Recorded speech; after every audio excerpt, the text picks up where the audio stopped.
pasando, y empezaron a aparecer también las denuncias de que estamos ante crímenes de guerra, ante violaciones al derecho internacional, y está en línea para charlar un poquito de este tema Eduardo Paredes, amigo de la casa, doctor en ciencias penales, con quien siempre charlamos. Para mí, yo lo presento siempre como criminólogo, además.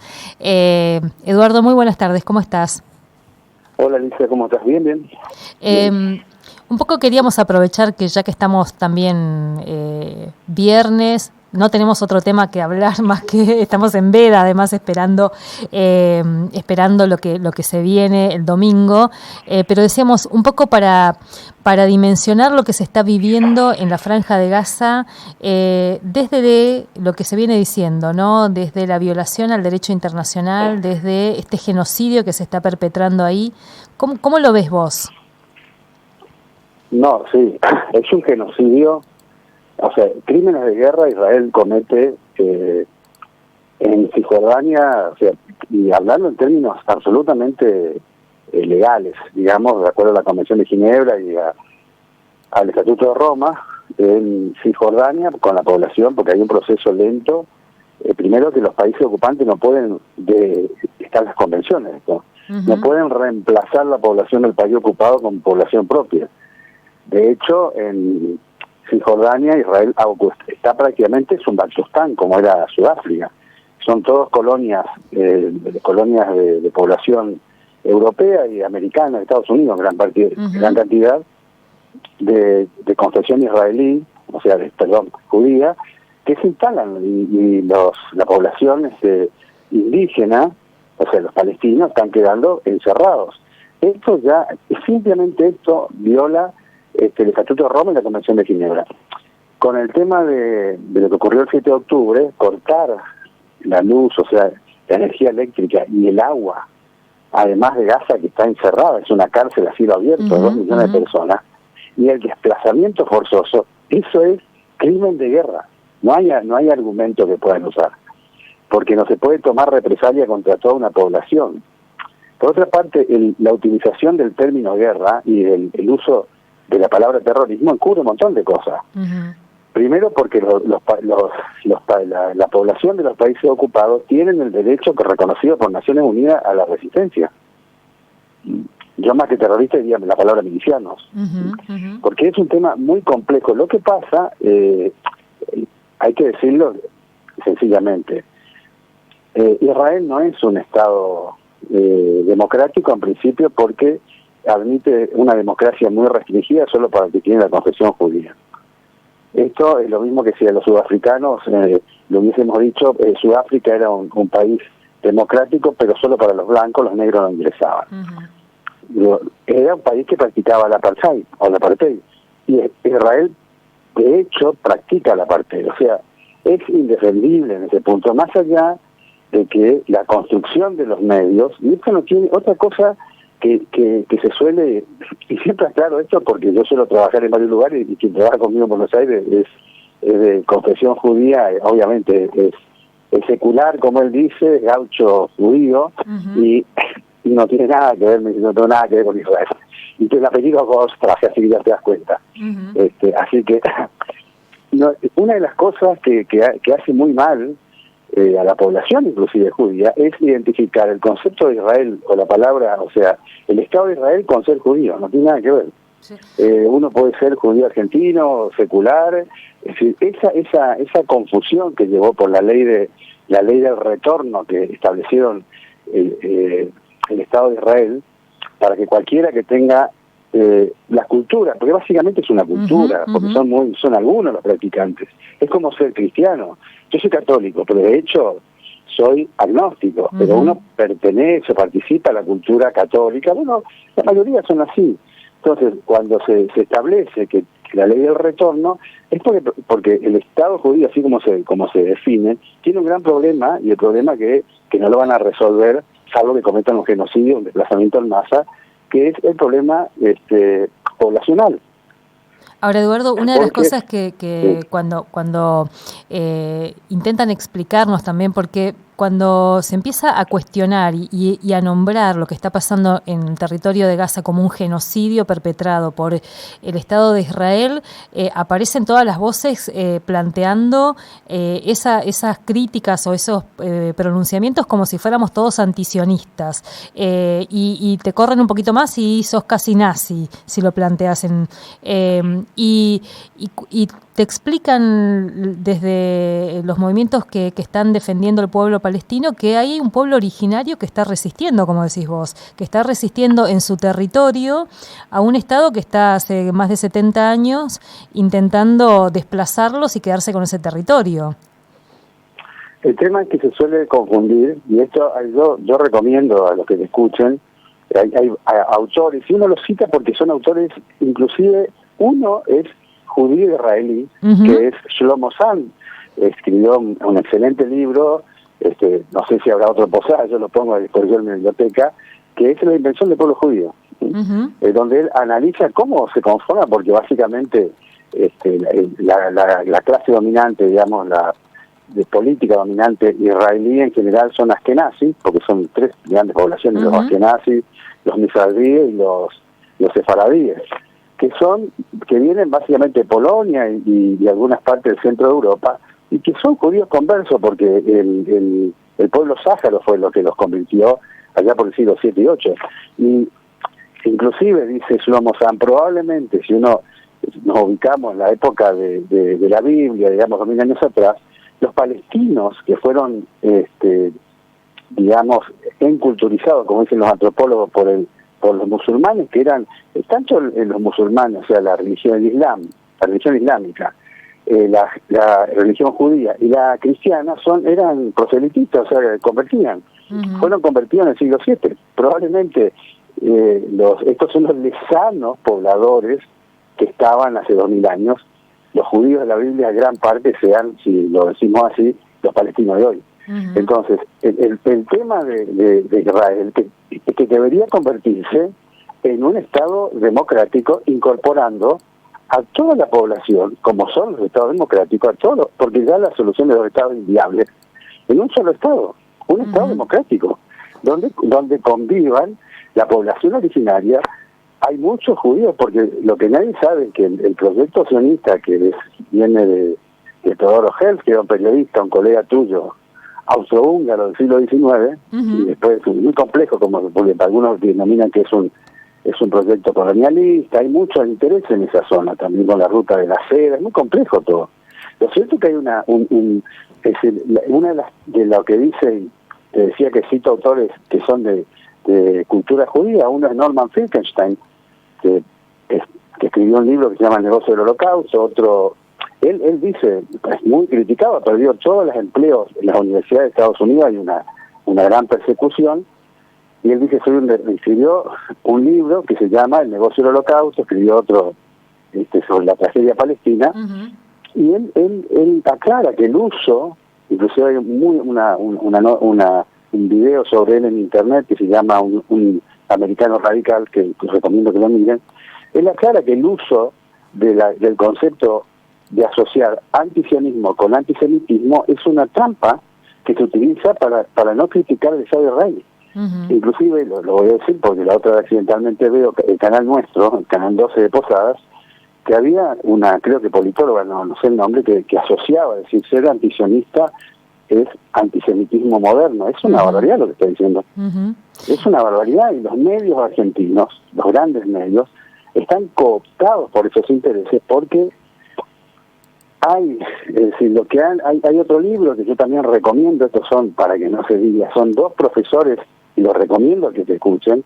Uno es Nils Mayer y el otro es Walt, que escribieron un libro que está en parte en internet, son profesores de Harvard, siguen trabajando en Estados Unidos, no lo han echado, que se llama el lobby israelí. El famoso lobby israelí en Estados Unidos, y dice, Estados Unidos con las políticas del Medio Oriente es el único caso donde la cola mueve al perro. Y el lobby es tan fuerte, lo mismo los cristianos sionistas, que nadie gana una elección si no pasa porque ponen mucho dinero en las campañas, manejan entidades financieras, eso es una realidad. Eduardo, entonces, Sí. Y pensaba un poco en esto que hablábamos de los crímenes de guerra que se están denunciando. Lo último que veíamos ayer, por ejemplo, ayer y antes de ayer, el ejército bombardeando toda la infraestructura sanitaria, ocupando el hospital más importante de Gaza, mostrando que ahí había armas. ¿Qué sigue después de esto? ¿Dónde se denuncia un crimen de esta magnitud y quién puede frenarlo, digamos, ¿no? ¿Y qué implicancias después tendría un Estado como el israelí cometiendo este tipo de crímenes? El tema es que, viste, cuando yo siempre digo, juego a enseñar porque hay profesores que son reales. El poder punitivo, como dice Raúl Zaffaroni, es selectivo. Uh-huh. Opera sobre los vulnerables en la vida diaria de cualquiera de nosotros. A nivel de la estructura de los estados es exactamente igual. La Corte Penal Internacional, ahora por ejemplo, y nadie puede decir que es antisemita, Moreno Campo, que fue fiscal de la Corte Penal, acaba, lo dijo esta semana, que Israel está cometiendo crímenes de guerra todos los días. Y él fue fiscal de esa Corte. Uh-huh. Entonces ahora, el tema es, ¿quién le pone el cascabel al gato? Israel tiene más de 400, es gracioso cuando hablan de Irán, porque tienen 450 cabezas nucleares, está apoyado por Estados Unidos, y no hay poder, digamos, de contención jurídica que lo pueda parar si no hay una decisión de Estados Unidos. Yo creo que, es decir, no hay poder jurídico de contención. Por eso, y además la hipocresía. Putin, cuando inician la guerra en Ucrania, Putin está denunciado ante la Corte Penal Internacional y si va a ciertos países, en teoría lo podrían detener. Uh-huh, uh-huh. Pero con Israel no hicieron lo mismo. Si Europa también tiene un doble discurso. Y hoy por hoy no hay poder, directamente no hay poder, salvo Estados Unidos que lo pueda parar. Aparte, como dijo una vez en la guerra del 2006, que le fue bastante mal en el sur del Líbano, uh-huh. Decía un general norteamericano que ellos le armaron un gorila con mucho poder en Israel. Por eso, estos temas, y vos debes ser uno de los pocos medios que hablan de estos temas en serio, que no tiene nada que ver con la cultura judía ni nada. Uh-huh. Esto es un tema de poder de los estados, los intereses. Gaza tiene gas, ahí también se va, es decir, muy, muy complejo.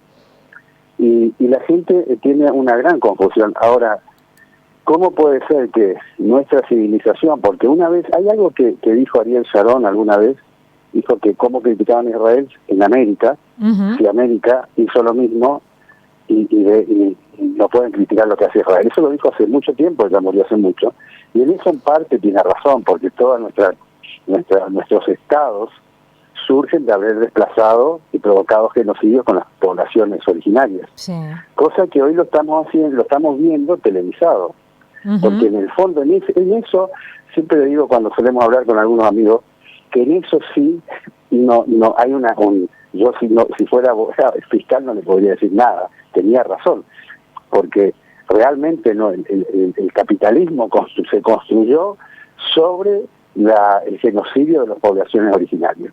Y se sigue es lo que está pasando en Israel. Sí. Y en esto lo que estamos uh-huh. viendo es, digamos, hoy con todos los medios de comunicación, en forma muy acelerada, lo que pasó en América. Sí. Y que fíjense, nuestros palestinos son las poblaciones originarias guaraníes. Totalmente. ¿En qué han quedado? Uh-huh. Eso es cierto. Mirar Israel es un poco mirar también el producto de cómo, digamos, los estados actuales sobre qué se montaron, sobre la sangre de los pueblos originarios. El capitalismo también. Totalmente. Eduardo, mil gracias, como siempre. No, por favor. Un abrazo. Hasta luego. Eduardo Paredes, doctor en Ciencias Penales, charlando con nosotros y con nosotras. Un poco el disparador era esto, ¿no? Que venimos diciendo, los crímenes de guerra que se están cometiendo en la Franja de Gaza, que comete el Estado israelí en la Franja de Gaza, y esta inquietud que se genera. ¿Quién puede parar esto? Y tal vez uno podríamos seguir mirando en las movilizaciones que se están generando en distintos puntos del planeta, inclusive en la propia Israel, que si bien está muy silenciado, desde las movilizaciones que protagonizan familiares de los más de 204 secuestrados, 207 según los datos que aparecen, secuestrados que estarían en manos de Hamás, y también aquellos que están reclamándole al gobierno de Netanyahu que pare la guerra, o movilizaciones en Estados Unidos, movilizaciones en distintas ciudades de países de Europa,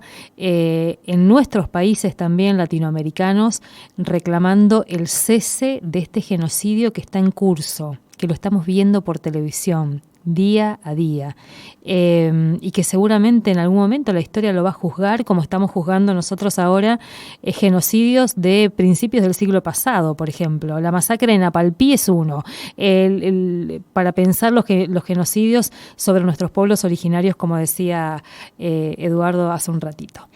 17:59. Cerramos este otro aire de este viernes. Pedro Suaznávar está en la operación técnica, en la musicalización Nancy Alboaires, Nahuel Acebal, hoy desde la Facultad de Humanidades y Ciencias Sociales, charlando con ustedes Alicia Rivas. Nos encontramos el martes, porque bueno, el feriado del lunes, y seguramente con mucho para contar.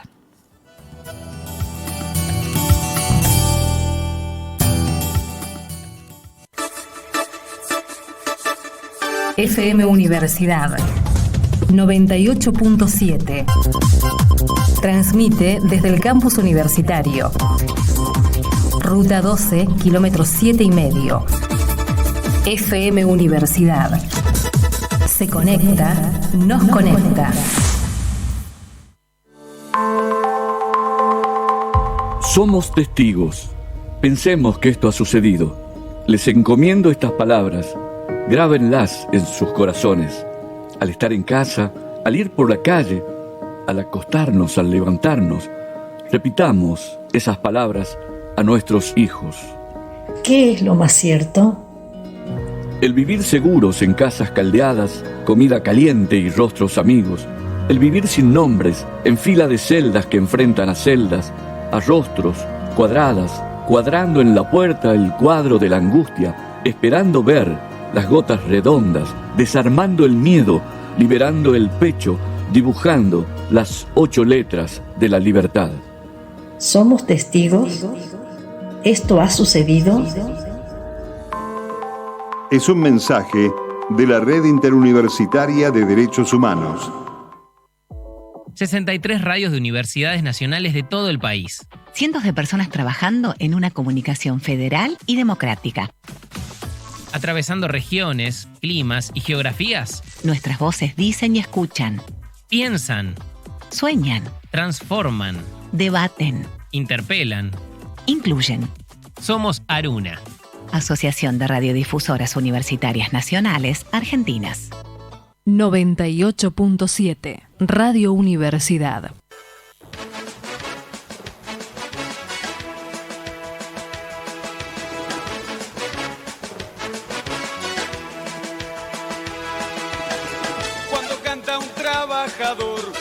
Acompaña todos sus versos, ese viejo bombo de siempre, heredero de nuestros sueños. Miles son perseguidos por luchar contra el hambre y la desocupación, por trabajo y dignidad contra el saqueo del país. Que la protesta social no se convierta en un crimen. Por lo que duermen cansados de los pocos que cobran. Los abuelos que pelean por todos los jubilados. Por los pibes sin destino que maquean nuestro lado. Por los miles de argentinos que no tienen un trabajo. CTA, una central que solo puede crecer con vos.